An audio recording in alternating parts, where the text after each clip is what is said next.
काल एका माझ्या मित्राचा वाढदिवस होता. हा दिवसभर मला कुठं भेटला नाही. मी रात्री याला वाढदिवसाच्या शुभेच्छा द्यायला 11 वाजता घरी गेलो. 11 वाजता त्याला वाढदिवसाच्या शुभेच्छा दिल्या. हो ह्याच्याच ऍटिट्यूड मध्ये बरं ठीक आहे आभारी आहे. अरे म्हणलो झालंय काय आज तुझा वाढदिवस आहे बोल तरी नीट.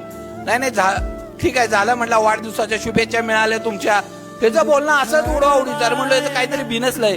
अरे म्हणलो काय अडचण आहे का काय अडचण असेल तर सांग. नाही म्हणला 5 वाजेपर्यंत वाट बघितली.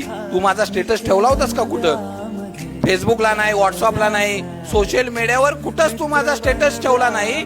मी त्याला म्हणलो अरे स्टेटसचं काय घेऊन बसलाय तुला साक्षात भेटाय आलोय ना. म्हणजे भेटाय आलो ह्याचं काही महत्व नाहीये का? म्हणजे मैत्री फक्त दाखवायची आहे का आपल्याला की ह्याची माझी मैत्री आहे? अरे मित्र दिखाव्यापुरता नको. मित्र दिखाव्यापुरता नको. मित्र ऍक्च्युली असणं गरजेचं आहे. मित्राचा दिखावापणा नसावा. मित्रांनो तो मित्र असतो ज्यावेळी आम्ही रागात असतो ना त्यावेळी देखील त्यामागचं प्रेम ज्याला कळतं ना तो मित्र असतो. मित्रांनो ज्यावेळी आमचं दुःख असतंय आम्ही शांत असतो त्यामागचं कारण ज्याला कळतं ना तो मित्र असतो.